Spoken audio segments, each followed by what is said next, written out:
कि इंडिया और European countries के बीच $100 बिलियन ट्रेड अकॉर्ड हुआ है। अभी इंडिया ने क्या किया है कि उन्होंने अभी एक ट्रेड डील की है with the European free trade association, जिसमें आइसलैंड है, नॉर्वे है, स्विट्जरलैंड है और एक आधा और मुल्क है जिसके साथ वो उन्होंने ये एग्रीमेंट किया है। अब आप कह रहे हैं $100 बिलियन की, और जो 4 यूरोपीय यूनियन कंट्रीज़ की आप बात करते हैं, फ्री ट्रेड की बात करते हैं। अब देखें ना, 1 लाख अगर वो प्रोड्यूस होती हैं, जॉब्स होती हैं, और छोटी से लेकर बड़ी चीज़ तक उसके लिए उनको स्टैंस मिल रहा है, तो इसका मतलब ये है कि इंडिया बुनियादी तौर पर वो मुल्क है कि जिसने प्रूव कर दिया है कि हम वो कंट्री हैं कि हमारी कंट्री में आके आप इन्वेस्टमेंट करें।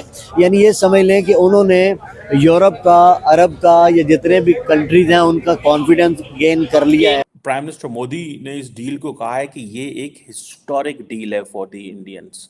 नमस्कार दोस्तों, आप सभी का स्वागत है एक और नए वीडियो में। आप देख रहे हैं ग्लोबल न्यूज हिंदी। उम्मीद करते हैं आप सब बहुत अच्छे होंगे।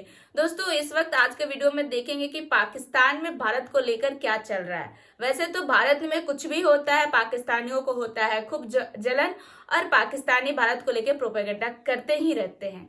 तो आइए बढ़ते हैं वीडियो में आगे, देखते हैं इस वक्त क्या न्यूज चल रहा है। लेकिन वीडियो में आगे बढ़ने से पहले चैनल पर नए हैं, चैनल को सब्सक्राइब कर लें और वीडियो अच्छा लगता है तो दूसरों में भी शेयर करें। तो आइए बढ़ते हैं वीडियो में आगे।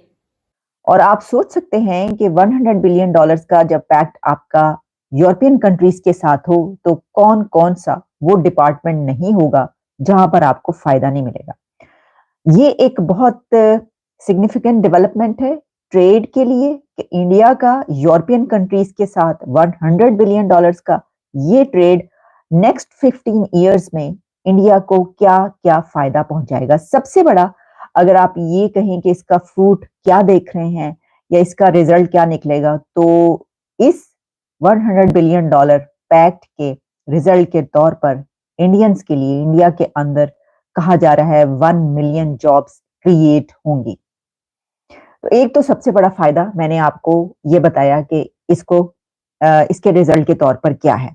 लेकिन जैसा मैंने कहा कि फार्मास्यूटिकल से लेकर और इंडिया की ट्रेड में रेलवेज तक, हाईवेज तक और वहां के फूड आइटम्स तक, फूड मार्केट तक, वो कौन सा डिपार्टमेंट नहीं है जिसमें इस ट्रेड पैक्ट के बाद ग्रोथ होगी।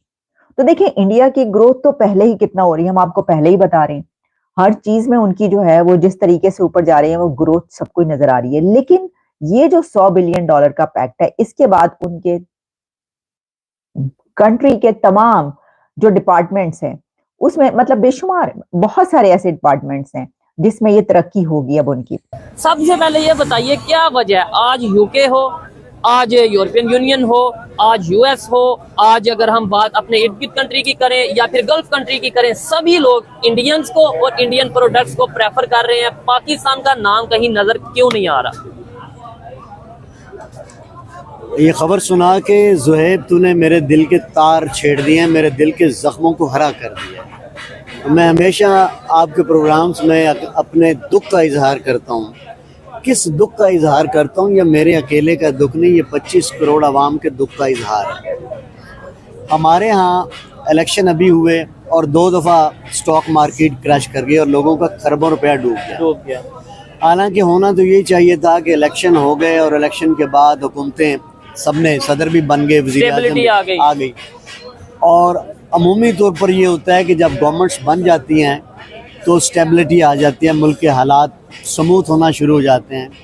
लेकिन पाकिस्तान को अल्लाह माफ़ करे, पता नहीं क्या बद्दुआ है कि ये स्टेबिलिटी की तरफ कम जाता है और रिवर्स गियर ज़्यादा लगता है। यानी हम 10 कदम आगे चलते हैं तो देखते हैं, मुड़ के देखते हैं तो 50 कदम पीछे खड़े होते हैं। ठीक है, अब 50 कदम पीछे खड़े होने का मकसद ये है कि हमारी हालत स्टेटस को की है, ना आगे बढ़ते हैं ना पीछे, वहीं के वहीं हैं, 75 सालों से वहीं के वहीं हैं। और इसकी बैकग्राउंड हिस्ट्री में जो है, मैंने बहुत सारे प्रोग्राम में पहले भी आपको बताया कि जहाँ जमहूरियत, डेमोक्रेसी सही मायनों में, ट्रू रिस्पेक्ट में स्टेबल होती है, वहाँ तरक्की भी होती है, वहाँ पॉलिसीज़ भी बनती हैं, मुल्क आगे जाते हैं और मुल्क पीछे नहीं जाते। ठीक है। लेकिन पाकिस्तान में आप देख लें कि 75 सालों में स्टेबिलिटी। अब आप दूसरी बात मैं आपको बताता हूँ। एक क्वेश्चन भी है मेरे माइंड में, लेकिन आप पहले बात करें अब फिर मैं जब भी ये खबर सुनता हूँ इंडिया के हवाले से कि इंडिया आईटी के मैदान में, इंडिया इंडस्ट्री के मैदान में, इंडिया हर मैदान में आगे जा रहा है, और मुझे तो वो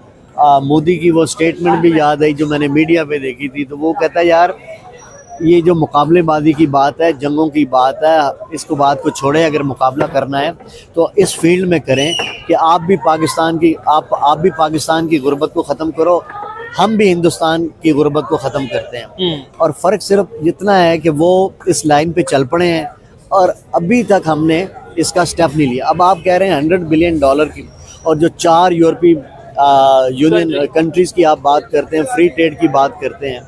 अब देखें ना, 1 लाख अगर वो प्रोड्यूस होती हैं, जॉब्स होती हैं, और छोटी से लेकर बड़ी चीज़ तक उसके लिए उनको स्टैंस मिल रहा है, तो इसका मतलब ये है कि इंडिया बुनियादी तौर पर वो मुल्क है कि जिसने प्रूव कर दिया है कि हम वो कंट्री हैं कि हमारी कंट्री में आके आप इन्वेस्टमेंट करें। यानी ये समझ लें कि उन्होंने यूरोप का, अरब का, या जितने भी कंट्रीज़ हैं उनका कॉन्फिडेंस गेन कर लिया है। और कॉन्फिडेंस सोहेब गेन करने के लिए हमेशा आपको पहले प्रूव करना होता है। तो जब फ्री ट्रेड एग्रीमेंट हुए होंगे तो उनको मैन्युफैक्चरिंग यहाँ पे होगी और उसी रेट पे वो वहां बेच रहे होंगे, क्योंकि यहाँ पे सस्ती मैन्युफैक्चर होगी इंडिया के अंदर। समझ रहे हैं आप बात को? देखें, that's how the world is working on this. पहले उन्होंने कहा फ्री ट्रेड एग्रीमेंट करो, फिर उन्होंने कहा आप अपने मैन्युफैक्चरिंग यहाँ पे करो डिफरेंट सेक्टर्स के अंदर, और सेक्टर्स जो हैं वो डाइवर्स सेक्टर्स हैं, किसी एक सेक्टर के अंदर वो नहीं जो है वो हो रही। ठीक है जी, डिफरेंट सेक्टर्स के अंदर मैन्युफैक्चरिंग करो एंड देन वापस जाके अपने मुल्क के अंदर वो चीज़ें बेचो और दुनिया के अंदर बेचो। वो जो चाइना से भाग रही है दुनिया, वो इसलिए भाग रही है। अब जो है, जिस इंडिया ने ये जो ट्रेड डील्स हैं Australia, United Arab Emirates, GCC, इन मुल्कों के साथ वो कर रहा है ये चीज़ें। सो फार्मास्यूटिकल्स में, मशीनरी में, मैन्युफैक्चरिंग के अंदर, बहुत सारी चीज़ों के अंदर भाई ये 15-16 साल की डिस्कशन हुई है। It's a big thing. ठीक है, मैं सिर्फ इतना ये समझना चाहता हूँ भाई, ये यूरोपियन फ्री ट्रेड एसोसिएशन $100 अरब इंडिया में लेके आ रही है। भाई आप भी एग्रीमेंट कर लो, हमारे लोग किधर सोए हुए हैं, उनको समझ नहीं है कि इन एग्रीमेंट से क्या फ़ायदा। उनकी मैन्युफैक्चरिंग यहाँ करवाओ, उनको माहौल दो ताकि वो यहाँ से बना के वो बाहर भेजें। हमने कुछ फ़ायदा नहीं उठाया। देखें, आज चाइना के साथ जो कुछ अमेरिका या बाकी वेस्टर्न ममालिक करना चाहते हैं, इंक्लूडिंग इंडिया करना चाहते हैं, हमें उसका फ़ायदा उठाना चाहिए, हमें उसका बेनिफिशियरी होना चाहिए था। वो सारा बेनिफिशियरी इंडिया है, अपनी अक्ल से बेनिफिशियरी है। आज के वीडियो के बारे में आप क्या सोचते हैं? अपनी राय कमेंट में जरूर दें। वीडियो अच्छा लगता है तो लाइक शेयर करें, चैनल पर नए हैं चैनल को सब्सक्राइब कर ले और बेल आइकॉन भी प्रेस करें ताकि लेटेस्ट वीडियो का नोटिफिकेशन आपको मिलता रहे। तो फिर मिलते हैं आपसे अगले वीडियो में। अपना ख्याल रखें। जय हिंद, जय भारत।